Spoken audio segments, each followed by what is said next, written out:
Eh dito naman po, basic pa lang po yung kanilang dinaanan. Kumbaga, disiplina, yun ang in-instill sa kanila sa ngayon, disiplina at pagmamahal sa kapwa, pagmamahal sa bayan, higit sa lahat po pagmamahal sa sarili. How about our Navy officials po? Ano pong opinion niyo, sir?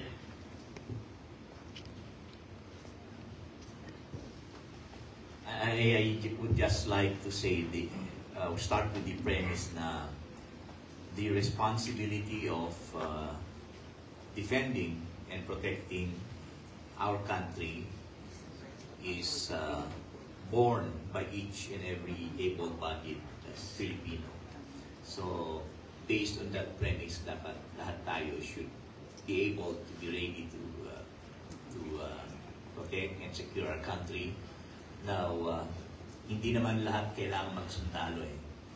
But at least our youth should be able to acquire yung basic training, the basic discipline as was mentioned by good Senator a while ago.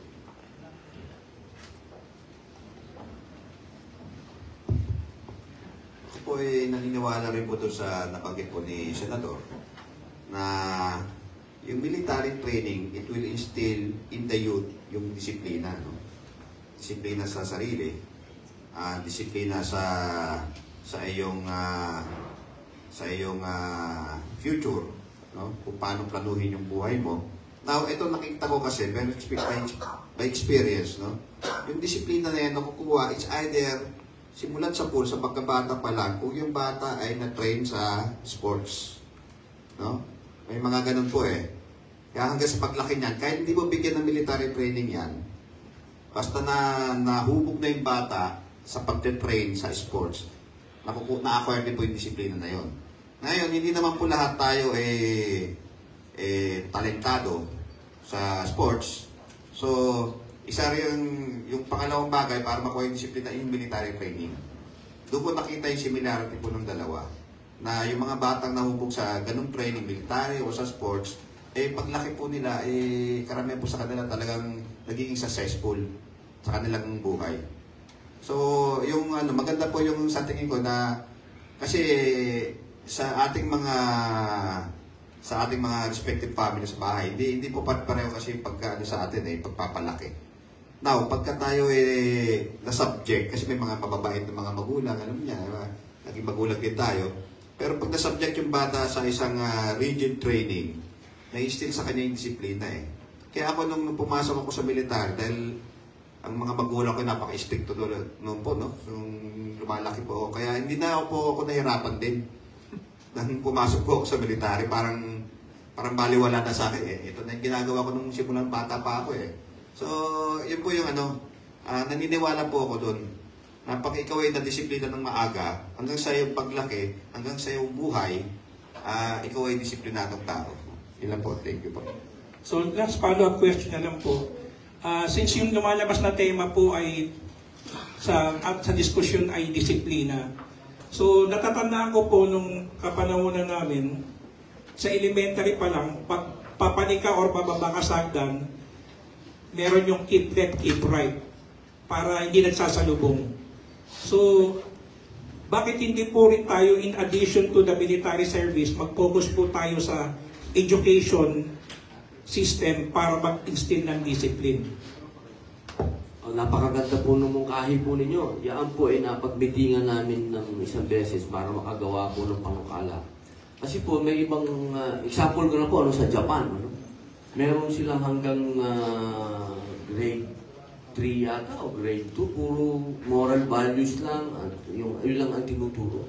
Alam niyo sir, napakaganda po ng inyong mungkahi, kaya nga po napag-usapan namin sa opisina yan, makagawa ng panukala patungkol dyan. Yung disiplina, moral values, paggalang sa matatanda, yun po talaga, mapakaganda po ng inyong minungkahi. Thank you. Sir, we're down to our last two questions. Ma'am,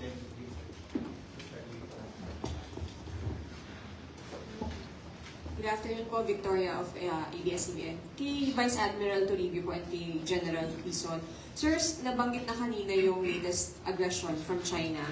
Yung in-intercept yung supplies for our soldiers sa Sierra Madre. Anong reaction niyo po? And ano pa po yung pwede natin gawin in light of all the aggression? Well, masasabi ko lang doon, it's very unfortunate and it's a despicable act. Kasi yung mga bagay na yun, pagkain and medicines intended for the troops. So, when you deprive people of their food and their medicines, that's something hindi talaga maganda yan. And, but that will not be a reason for us to stop doing the sustainment of our people in the island detachments. We will continue to rotate, we will continue to resupply them. Well, siyempre, no, bilang nasa militar, no?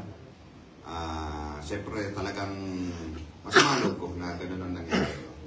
Siyempre, may sarili rin po akong opinion. Sa giyera nga po, no? Sa giyera, kung ikaw may bihag na kalaban, prisoner of war, hindi mo siya pwedeng i-deprive ng kanyang basic rights, no? Yung pagkain, yung kanyang health, no? Dito wala pang ang giyera, ganun ang ginagawa nila. No? So, parang hindi katanggap-tanggap sa atin. Pero, ganun pa man, hindi naman po ako yung military commander doon. So, hindi po ako makakapagsabi ng kung ano man yung operational matters na pwedeng gawin. So, yan lang po ang sa akin po, opinion po. Salamat po. Thank you po. MP Senator po, sir, na-mention din your incoming president of PDP Laban. Is this confirmed na, sir? And ano po ang inyong priorities? Alam nyo, napakasarap pag-usapan no? Pag gano'n. Pero ako, ma'am, kung tatanungin mo ako, magandang posisyon yung binibigay nila. Salamat sa pagtitiwala. Maraming salamat. Dahil dating Pangulong Rodrigo Roa Duterte at sa lahat po na bumubuo ng PDP. Pero, siyempre, ito po ay nasa loob pa rin ng pag-uusap hanggang ngayon. Sapagkat meron po tayong mga issue na gusto din na malaman natin kung ano yung mga plano po nila at kung ano yung mga gusto nilang gawin ko. Kasi yun naman po yun. Kapag maging presidente ka ng kahit anong organisasyon, hindi ka naman kailangan kung ano yung para sa partido at kung ano yung makakaganda para sa bayan, yun ang isusulong natin. Pero ako po, kung tatanungin niyo po ako, hindi ko po hiningi yan. Wala po, pati po itong pagiging senador, hindi ko po ito hiningi. Ito po ay bumabagsak lang lahat sa harap ko. At kung nakikita ko pong makakagawa ako ng maganda at pwede akong makatulong sa kapwa ko Pilipino, ay tatanggapin ko.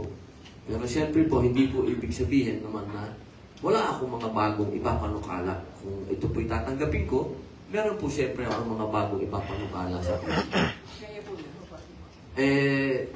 Pwede ba humingi ng executive session? Thank you po. Thank you.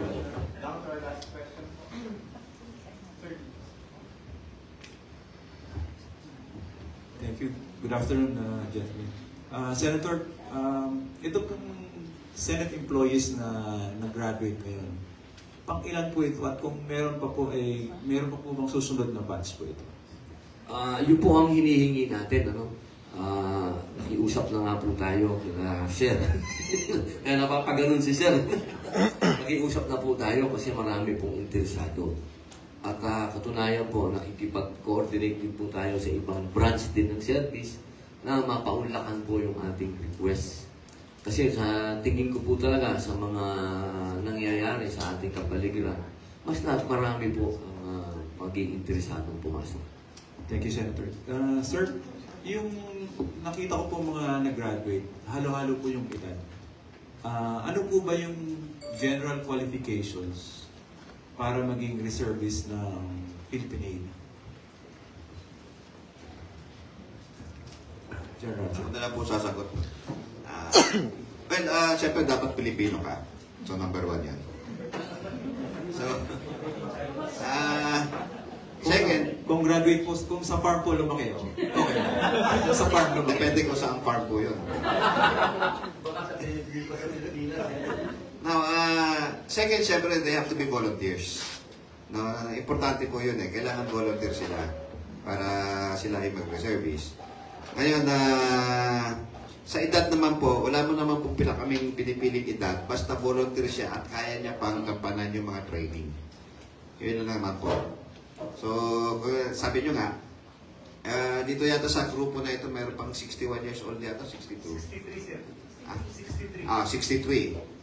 So, pagdating niya ng 65, pwede na siya mag-qualify sa retired reserve na.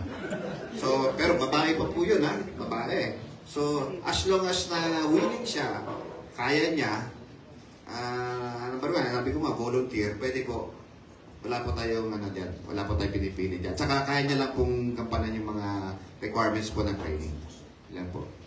Thank you very much, sir. We would like to thank the good Senator, our flag officer in command, and the Commander of Naval Reserve Command for giving us time this morning. To our media friends, maraming salamat din po. A good Navy afternoon. May we request our media friends remain in the venue while our principals exit the room. Thank you po at again, a good Navy morning or afternoon to everybody.